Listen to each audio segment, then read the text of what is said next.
Okay. So now we are in chapter 8, verse 23 of Matthew. And okay, yeah, verse 23 to 27. In this scenario, Jesus is in the boat and the disciples followed him. So this event is recorded in Mark's Gospel, chapter 5 or 4, rather. Yes, 4 verse 35 to 41.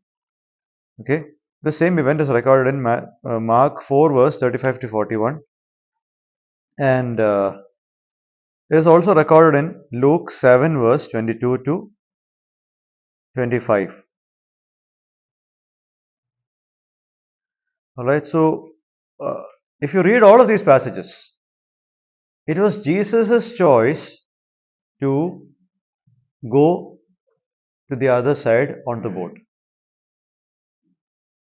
According to Matthew 8 verse 23, then he got into the boat and his disciples followed him. Now, did he just simply get into the boat? No. According to Mark chapter 4 verse 35, Jesus, it's written there, that day when evening came, he said to his disciples, let us go over to the other side. Okay. And the same thing is what you see in Luke 8 verse 22. One day Jesus said to his disciples, let us go to the other side of the lake. So they went. Now, the lake or the Sea of Galilee, if you notice, this is a place that is like very low below sea level. Okay.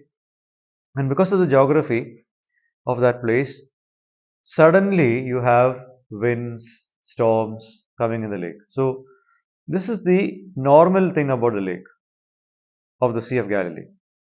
Now, who are with him? Who are with Jesus? The disciples. As in, 7 out of the 12 are fishermen. Okay, 7 out of the 12 are fishermen, and they are well trained to actually face such consequences. Jesus was a carpenter. Okay, but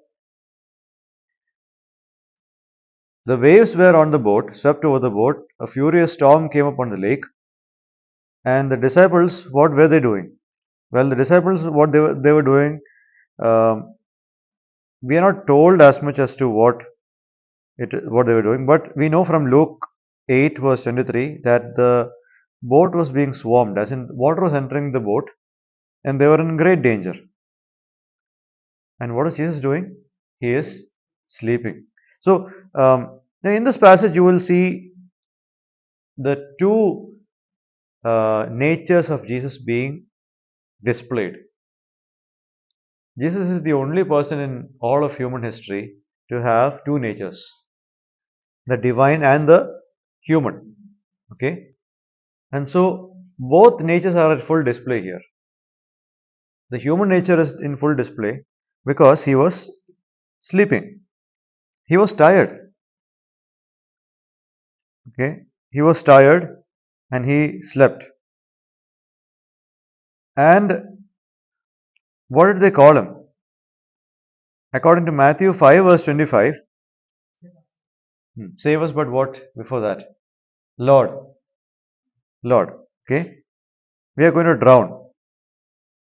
Now, before you move ahead with that, just look at what Mark recounts this and what Luke recounts this. In Mark 4 verse 38, the disciples woke him and said to him, Teacher, don't you care if we drown? Teacher, that's what they call him there. And Luke 8 verse 24, Master, Master, we are going to drown. Alright, so which of this is true? What did the disciples actually call? Obviously, they don't see the lordship or the divine display of Jesus. As in, until now, what has Jesus done? He has healed people, right? He has done that. I mean, there have been people who did similar things in the Old Testament too. Like in the Old Testament, no human being has ever controlled water or the seas. No human being. You might say Moses divided the Red Sea, but then who actually divided it? God divided it. And then the river Jordan, when they were crossing over to the land of Canaan, again God stopped that. So these are things which God did. So healing the lepers, chasing out demons, and all of these things have happened in the Old Testament. Huh? Elisha, Elijah. Okay, and such prophets have done such miracles. So what Jesus has done until now in Matthew and in Mark and in Luke also. Okay, these are things which others have done. Now Jesus is going to do something which only God can do, which is to control the seas. In Jonah, the sea became calm because of God. Here again, the sea is becoming calm because of God. In the Old Testament, the floods started and ended with God controlling it. So God is in control over the waters. And here, the disciples are going to see the identity of Jesus for what he is. Okay. Now, actually, teacher and master are the words that were spoken because their idea about Jesus will change only when he makes the sea calm. What manner of a man is this? Even the winds and the sea obey him. So that thinking changes only after the miracle has happened. So when Matthew is recording Lord save us, he is not, he is trying to interpret what happened there. It's only the Lord who can do this. And it's the Lord to whom they are crying out. That's the idea here. Okay. Now, the reason that Matthew records the word Lord in here is because of what he has written prior to this in chapter 7. Not everyone who says to me, Lord, Lord, will enter the kingdom of heaven. So that image which Matthew is trying to portray about Jesus right away in the book of Matthew, the supremacy of Jesus being the Lord, that is also reflected in this. Jesus is not just some ordinary person who claimed to be the Messiah and then went. He is the Lord who can control the seas. That's the idea that is being portrayed in here. Okay. So the disciples are helpless in an area that is their own strength. Sorry. The Sea of Galilee is like their playground for the disciples, 7 of them. But there they are going to drown. I mean, look at the humiliation here. Okay. If if a country is playing in their own country against a foreign country, and if they fail there, in their own home, how humiliating is that going to be? Yeah, that's what is happening in here. And then Jesus replied, "Oh, you of little faith." So he knows what is going to happen, and he takes his disciples on the boat to this incident, to this exact same experience, so that at this point, whatever they rely on, I mean, they are fishermen, they know how to handle the situation, but they don't. This is beyond that. All right, and so Jesus takes them to that point where they see the um, lack of self-sufficiency that they have within themselves and the sufficiency that is there within Jesus. Jesus wanted them to see this. Standing on the shore, he can't teach them this. He can only teach them in the sea. Understood? That's why he tells them, let's go to the other side. So it is his idea, as I told you. To go on the other side of the lake is his idea. Okay?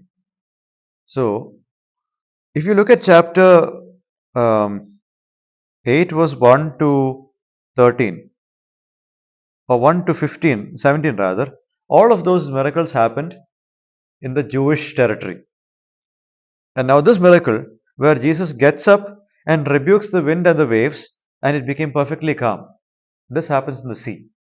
And then the next event that happens after this is the Gentile area. So, in one chapter, what is Jesus trying to uh, present? He is the same in Jewish area, in the Gentile area, and in areas where man can't control. Man can't control the wind. He can only use the wind. Man can't control water. He can only use water. Okay. Suppose there is a flood. In 2018, there was a flood in Kerala. What could man do? Nothing much, man. They couldn't manage it properly. So man can't control water. Man can control nature. But here is Jesus, who is controlling everything that man is doing, who is controlling everything that only God does. That is being portrayed in here. So the this is what the disciples had to understand. And they could only understand that there with Jesus in the boat. Okay. What kind of man is this? Even the winds and the waves obey him. There is no such thing that has happened before like this. Elisha and Elijah, your point is right. They did miracles, but they did miracles in they also did miracles in areas outside of Israel. The Seraphite, the woman of Seraphat, the widow of Seraphat, and her son was dead. So there was in the Gentile territory. Jesus does that also. So Jesus does miracles in the foreign areas. Old Testament people did that in foreign areas. Jesus did it in the New, in Israel. Old Testament also, people also did that in Israel. So this is the thing that is happening in here. Now Jesus goes to the Gentile territory, to the other side of the in the region of Gadarenes or Gergesenes. Now Matthew records this as two demon-possessed men coming from the tombs and meeting Jesus. Now let's just look at what Mark says here. Okay, as we look at the synoptic gospels, we look at chapter 5 of Mark, verse 1 till 20, and you see that Jesus meets how many people there? Huh? One man. Okay. And if you're looking at what Luke says, Luke's Gospel, chapter uh, 8. Okay. Luke's Gospel, chapter 8, verse 26 onwards. How many people are there? One. So Matthew says two, Mark says one, Luke says one, which is correct.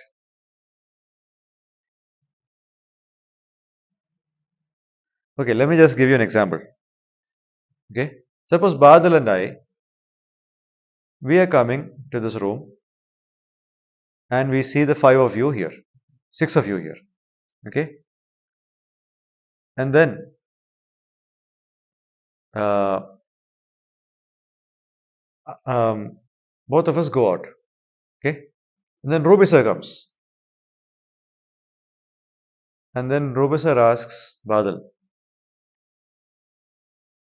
did you see Libin Moon?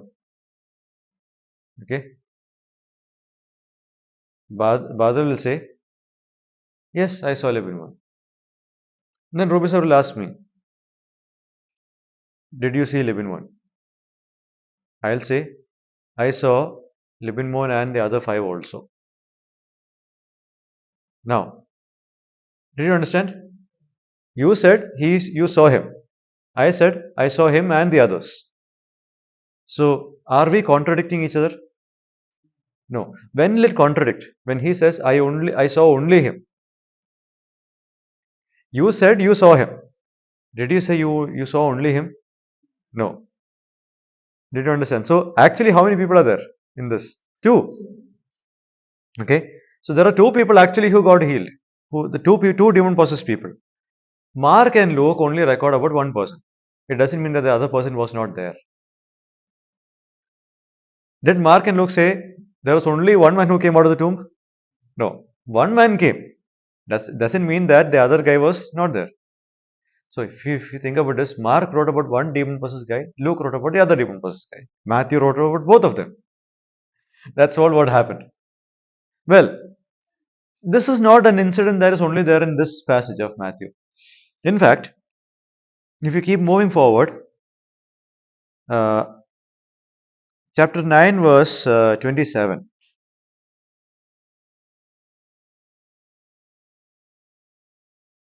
you see there are two blind men in Matthew. But when you look at Mark's Gospel,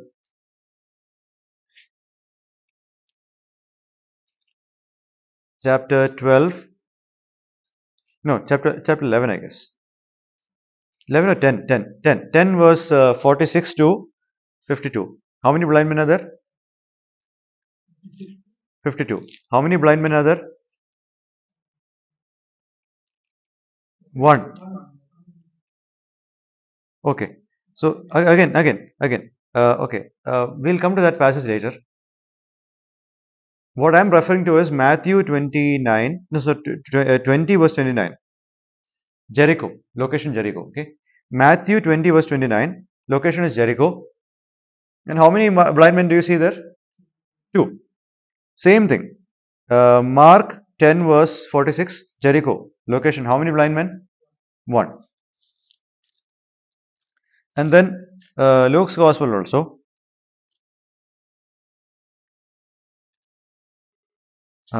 Chapter,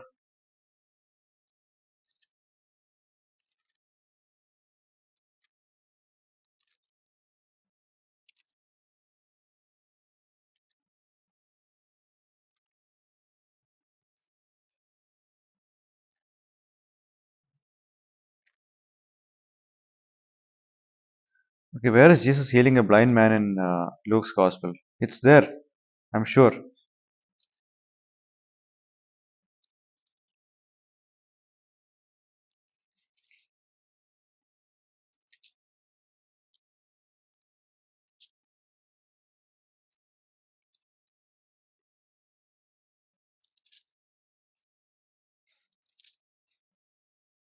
Yes, Luke 18 verse 35.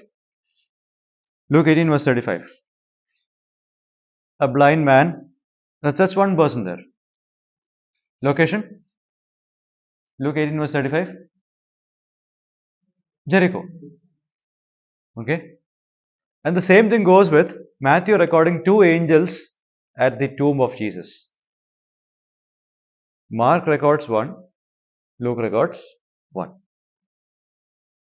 So, multiple times in the book of Matthew, the Gospel of Matthew, you see this happening. So, why didn't Matthew just record only one person? I mean, obviously there are two. He could have chosen to record one just like Mark and Luke did. Why only Matthew says two people? Because whom is he writing this to? Who is the first audience of Matthew? Yes, the Jews. The Jews. And for the Jew to convince them of something, you need two or three witnesses.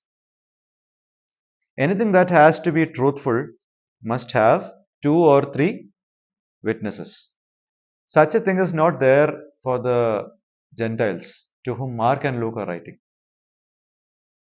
So, this is why, I mean, the kingdom of heaven reference is only there in Matthew.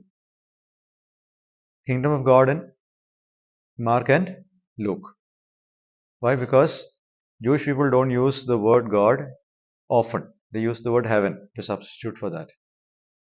Then this thing is also there in the Jewish context. So if there are two blind, yes, yeah, Matthew 20:29, yeah, yeah, just a sec. Yeah, yes, two blind men, okay. Matthew tells two blind men, yeah. Yeah, so those are two different events. Two different events. So Matthew 20, Mark 10, and Luke 18. These are the same events, Jericho. Okay. And as I told you, Mark and Luke talk about one blind man. Matthew talks about two. So in most cases, there are multiple witnesses, multiple people being healed at the same time, just so that the uh, thing is much more true for these people. Okay, so coming back to this, two demon possessed men came out from the tombs and met him, and they were so violent that no one could pass that way. So how strong were they, or what is the description about them? So let's just look at Mark chapter 5 and verse 3 and 4 and 5 if you want to. 3, 4 and 5. Let's read that. This man lived in the tomb, and no one could find him anymore, not even with a chair. For he had often been chained and foot. But he Hmm. it Tore the chains apart. the chains apart and broke the Irons on. his feet. Okay, just a second. No, there is no other metal as strong as iron. Okay, and this guy or these people were so strong. The demon possession was so much that chains and irons were easily broken. Just how could you get such superhuman strength, man? That's the sort of demons that are there in these guys.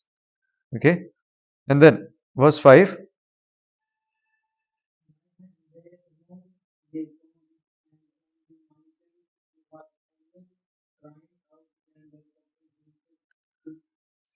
This is what their lives looked like.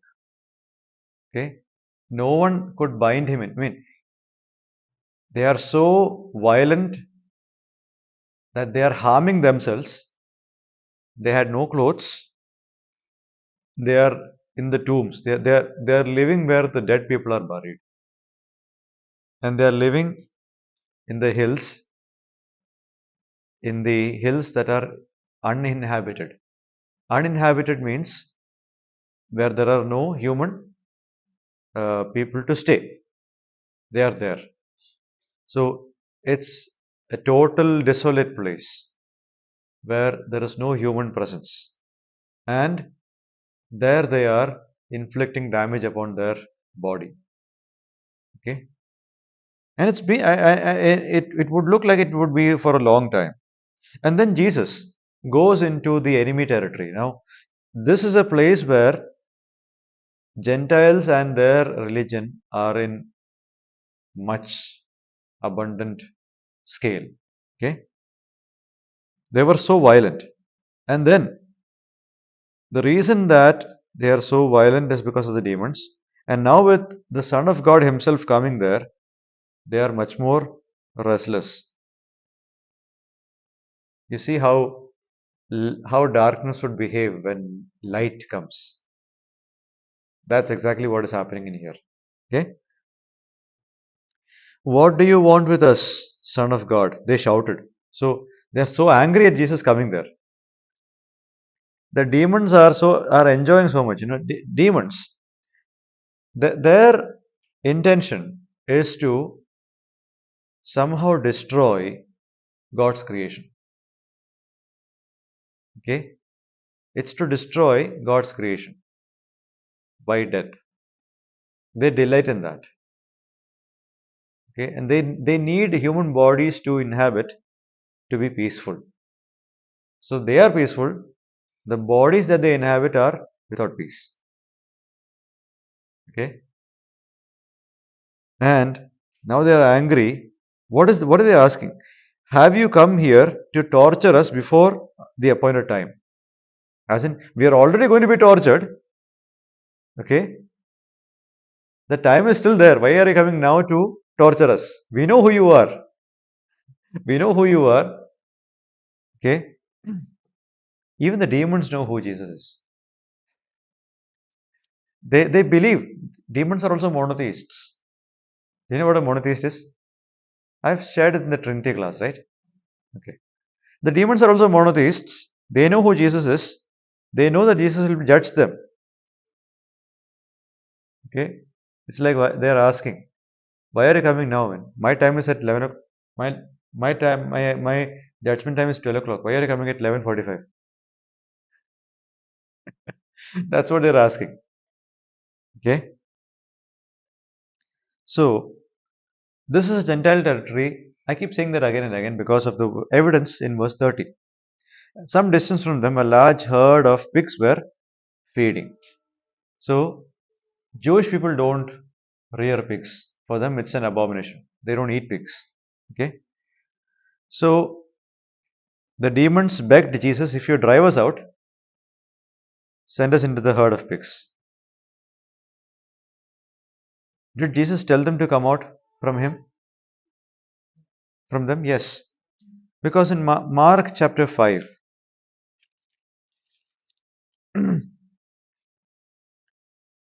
chapter 5 and verse 8, verse 7 and 8 rather. What do you want with me, Jesus, Son of the Most High God? In God's name, don't torture me. So at least those guys are using God's name. For Jesus had said to him, come out of this man, you impure spirit. This is why they were crying. Don't send us out.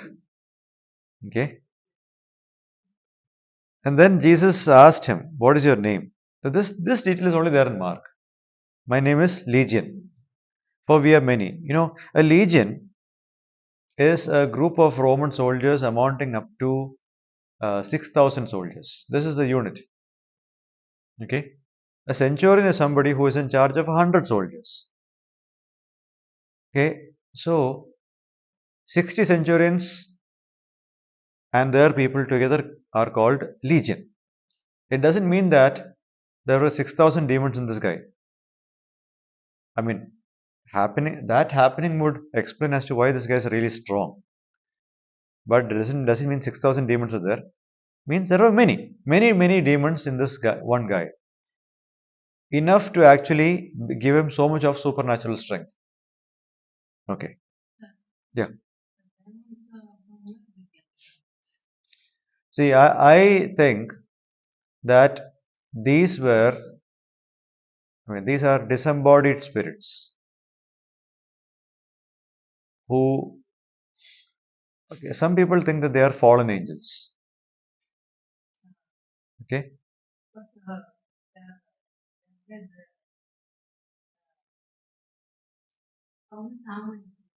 Huh? Huh? How many are there? I don't know. I don't know. But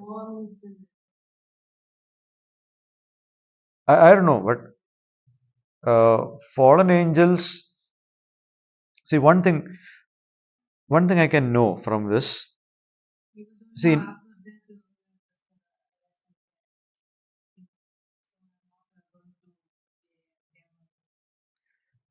I mean, just to just to give you a perspective on this, chapter 25 of Matthew and verse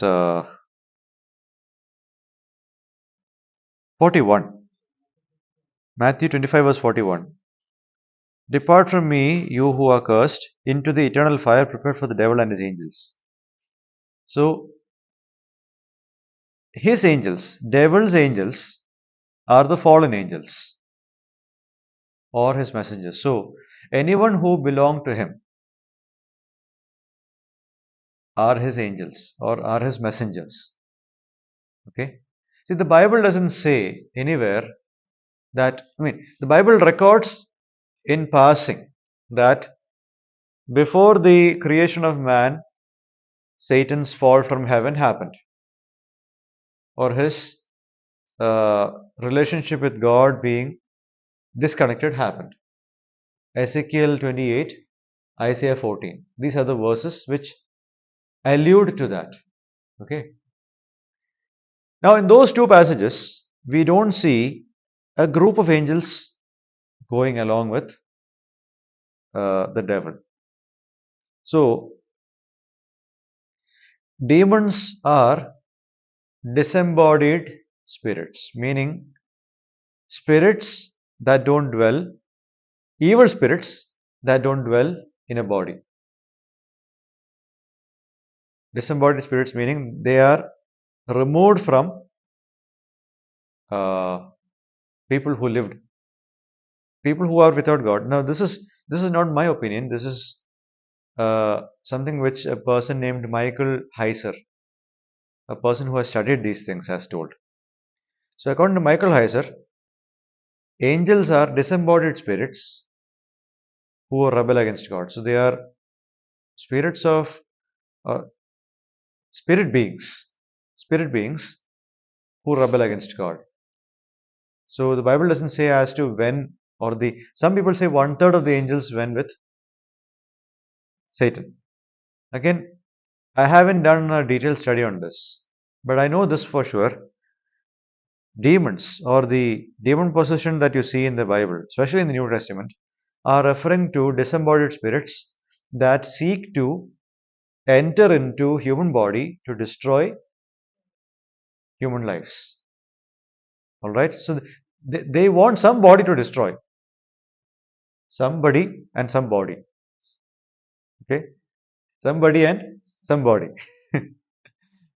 So they target humans because humans are the image of God, right? Who human beings are created in God's image. So that is targeted first by all these people or by all these beings. Okay.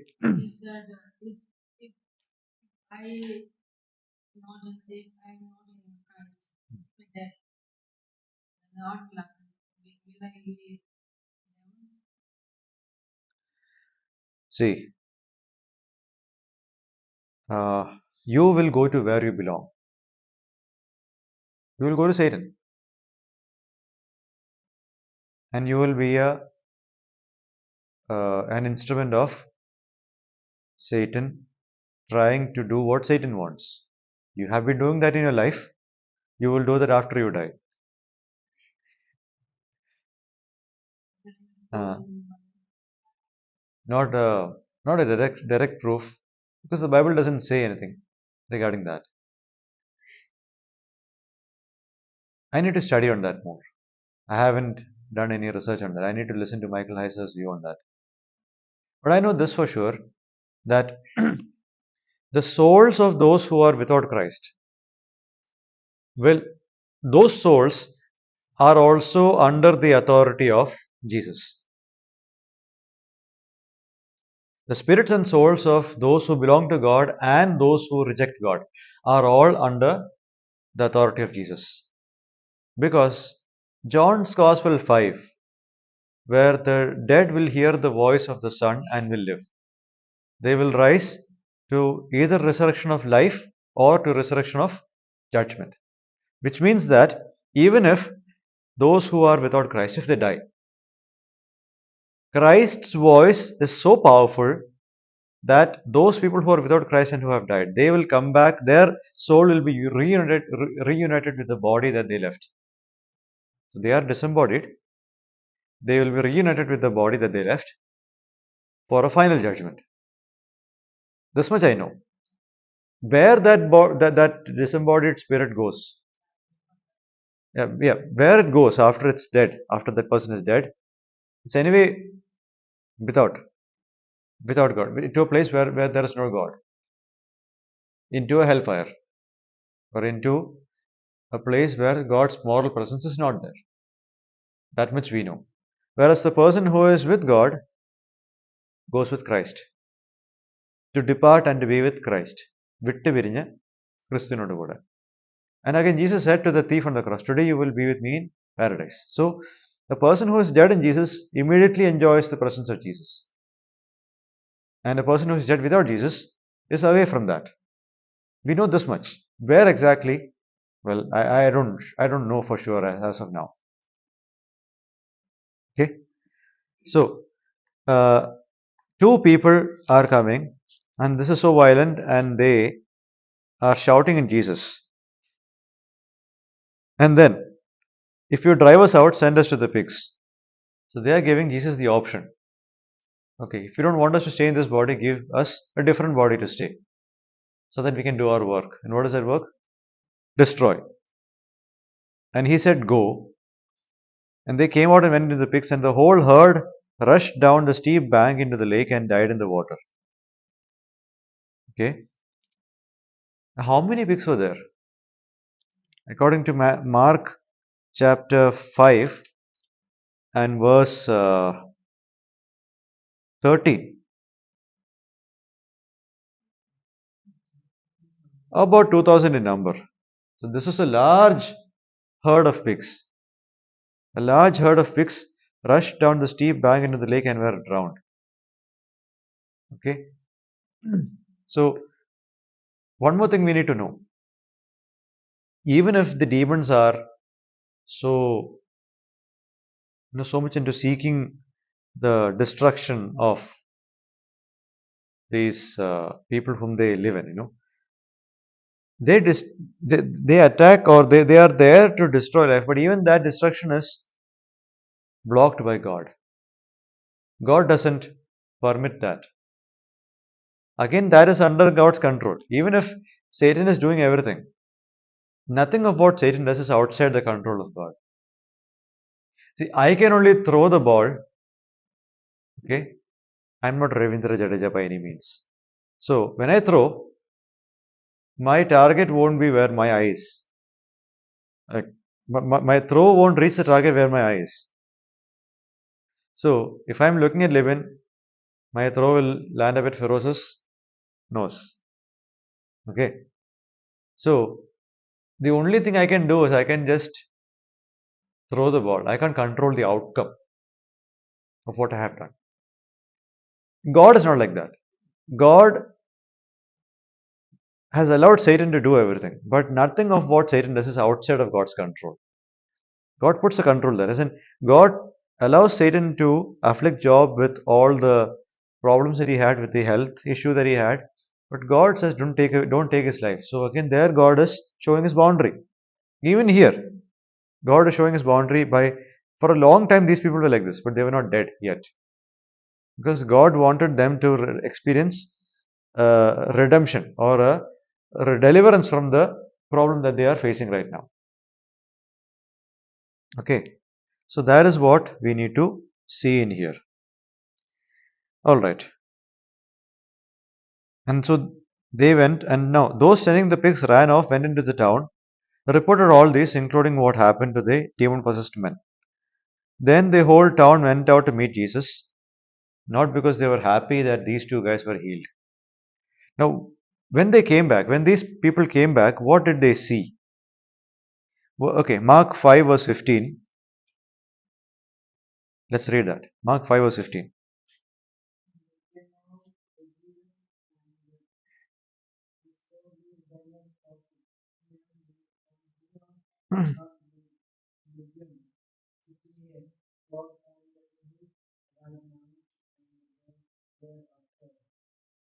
Yeah,